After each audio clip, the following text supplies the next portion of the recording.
It's November 1932, deep in the Western Australian outback.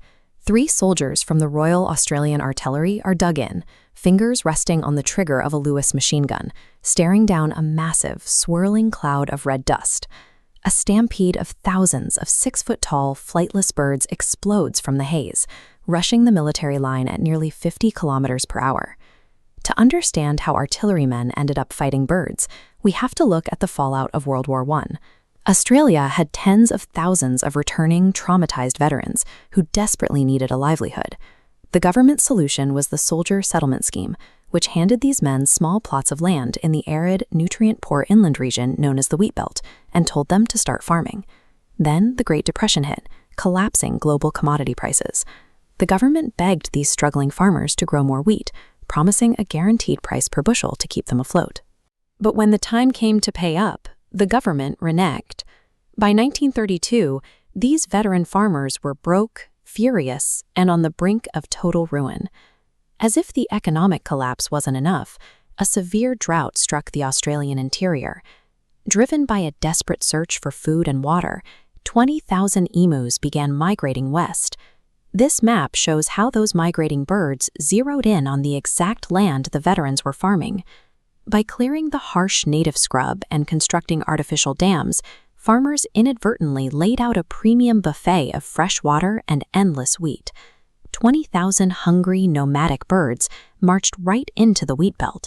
They systematically stripped the crops and smashed giant holes through the protective fences, rolling out the red carpet for plagues of rabbits to flood in and devour whatever wheat the emus left behind. The humans tried to force a dry, marginal landscape into a dense agricultural zone. In doing so, they engineered an irresistible oasis for local wildlife, triggering a biological invasion they were completely unequipped to handle. Facing the loss of their entire livelihoods, the veterans bypassed the agricultural department and went straight to the Minister of Defense, Sir George Pearce. At the time, an angry secessionist movement was brewing in Western Australia.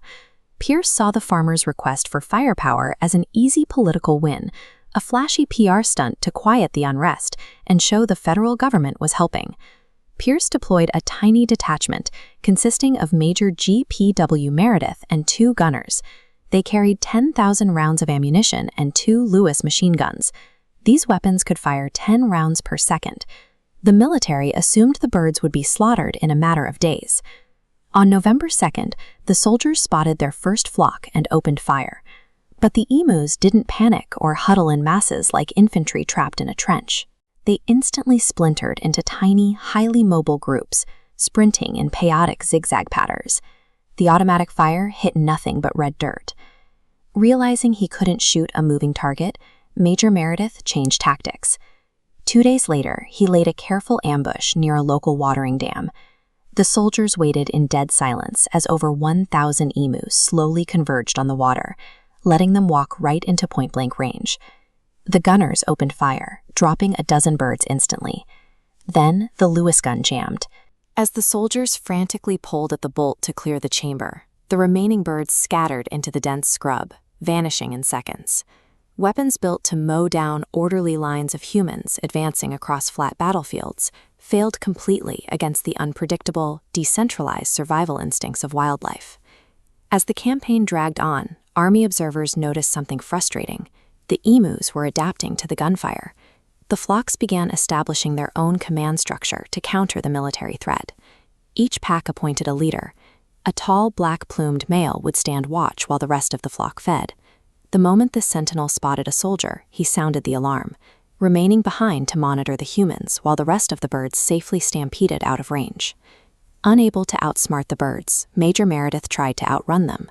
He decided to mechanize his operation by bolting a Lewis gun to the bed of a local farmer's utility truck. The terrain of the Wheatbelt was horribly rocky. The truck bounced so violently that the gunner couldn't even aim, let alone fire. The chase ended abruptly when one fleeing emu ran directly under the truck, its body wedged into the steering gear, locking the wheels, and sending the vehicle crashing violently into a fence. The military successfully destroyed their own transport without killing a single bird. By the end of the week, the campaign was making international headlines, and politicians in Canberra were mocking the military, demanding to know if the emus were going to be awarded medals. Facing brutal public ridicule and a complete tactical defeat, the humiliated military forces packed up their guns and retreated to Perth.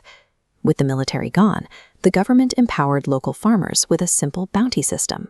Armed with standard rifles, these decentralized locals proved far more effective than artillerymen, successfully calling over 57,000 emus in just 6 months.